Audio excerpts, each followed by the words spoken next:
मैं पंजाब से इंजीनियरिंग किया, नागपुर आया, नागपुर से पढ़ाई की, एक्टर बनने के लिए मुंबई आया, पहली फिल्म साउथ में मिली, फिर बहुत सारी भाषाओं में फिल्में की, तमिल, तेलुगु, कन्नड़ा, अमराती, चाइनीज, इंग्लिश, हिंदी, पंजाबी, बहुत सारी भाषाओं में फिल्में की। और मुझे लगा यार यही तो करने आए थे, यही तो करने आए थे, नाम बनाने आए थे ताकि लोग आपको जाने, आपको आपके नाम से जाने। और मिल गई ना मंजिल, और क्या चाहिए। लेकिन आप विश्वास मानिए, मेरी जिंदगी की सबसे बड़ा जो किरदार, सबसे इंपॉर्टेंट किरदार है, चाहे मैंने दबंग की हो, सिम्बा की हो, कलकत्ता में युवा शूट की थी मैंने, और बहुत सारी फिल्में ऐसी शूट की, नाम भी मिले, अवार्ड्स भी मिले, कामयाबी भी मिली, बॉक्स ऑफिस नंबर भी मिले। लेकिन मेरी सबसे इंपॉर्टेंट जिंदगी की करियर का जो सबसे इंपॉर्टेंट किरदार था वो था जब मैं कोविड में एक आम इंसान से जुड़ पाया।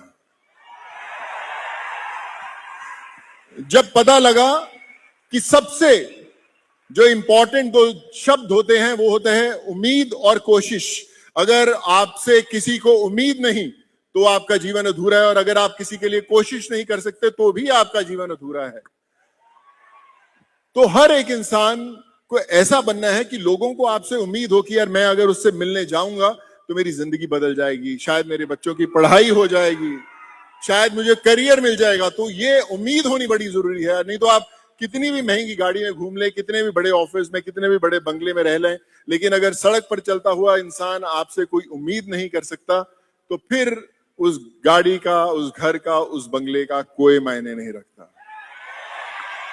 तो आपको क्या बनना है? उम्मीद। क्या बनना है? और फिर जब लोगों को आपसे उम्मीद होती है तो आप उनके लिए कोशिश करते हैं कि अरे मेरे घर पे आया है, इसकी पढ़ाई नहीं हो रही, चलो मैं इसकी फीस भर देता हूं, इसका इलाज नहीं हो रहा, चलो मैं इसका इलाज करवा देता हूं। वो होती है आपकी कोशिश। लेकिन वो भी इतना आसान नहीं है। आप बोलते हैं कि यार मेरे पास उतना पैसा कहाँ है, मेरे पास उतनी ताकत कहाँ है, मेरे पास उतना नाम कैसे है, तो मैं कैसे मदद करूंगा। लेकिन आपको वो कोशिश करनी जरूरी है, किसी ना किसी को बोलना जरूरी है कि चलो आप थोड़ा सा योगदान कर दें इसके इलाज के लिए। जब आप वो कोशिश करते हैं तब ईश्वर आपको शक्ति देता है। मुझे लोगों को घर भेजने के लिए बसें कहां से चाहिए मुझे नहीं पता था, ट्रेन कहां से चाहिए मुझे नहीं पता था, फ्लाइट कहां से अरेंज करनी है मुझे नहीं पता था। लेकिन जब मैं बाहर निकला तो ईश्वर ने हाथ थामा और वो ताकत दी कि मैं सब कुछ कर पाया।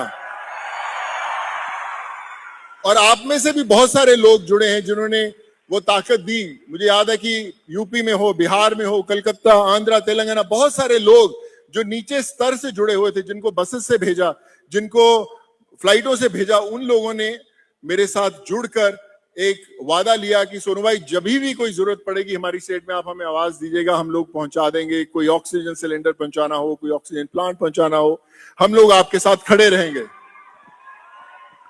तो आज जब यहाँ पे हजारों की गिनती में लोग हैं, यहाँ पर हजारों की गिनती में, तो मैं आप सबसे ये भी कहना चाहूंगा कि ये शाम तब मायने रखती है जब आप सब लोग मेरे साथ जुड़ेंगे। जुड़ेंगे आप लोग? अब आप पूछेंगे जुड़ेंगे कैसे सोनू भाई, आप अपना नंबर दीजिए। और अगर मैंने नंबर दे दिया तो फिर तो आप मुझे छोड़ेंगे नहीं।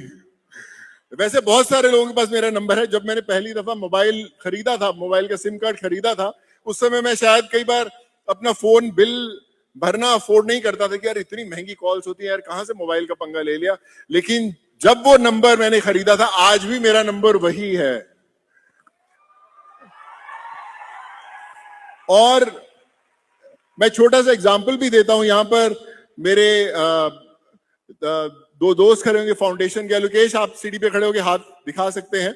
ये भी जब हम लोग लोगों की मदद कर रहे थे तो ये भी भाई हमारे साथ जुड़े, किसी का इलाज करवाने के लिए,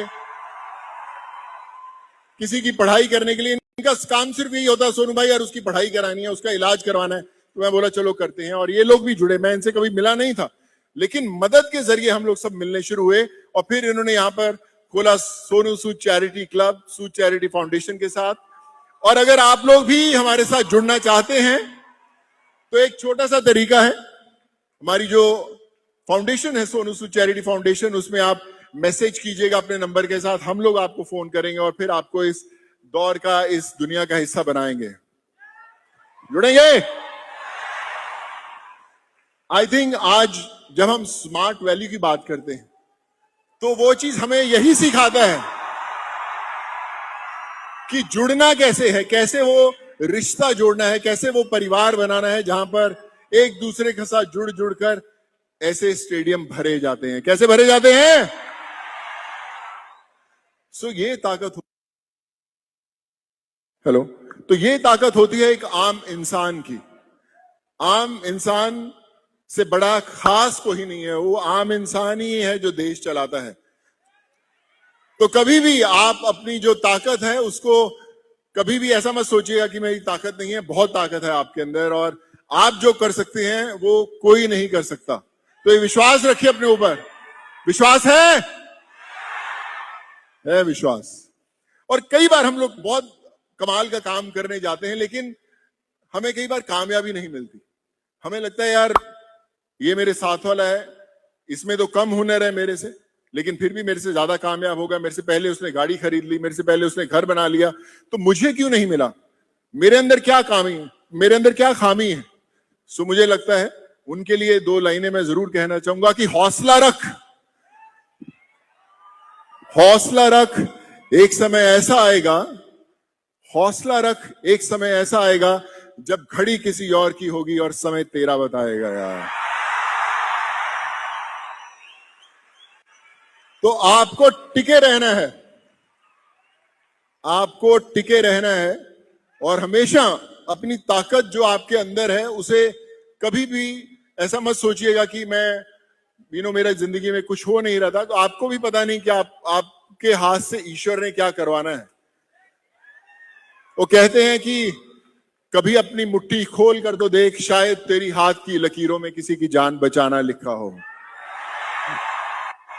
तो इस मुट्ठी के अंदर बड़ी ताकत होती है, इन लकीरों में बड़ी ताकत होती है। जब तक हम लोगों के लिए अच्छा करने की सोचते हैं, ये हमें हमेशा अच्छा रास्ता दिखाती रहती है, कामयाबी दिखाती रहती है।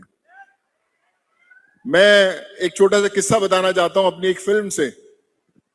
फिल्म का नाम था दबंग। तो दबंग की शूटिंग चल रही थी मुंबई के पास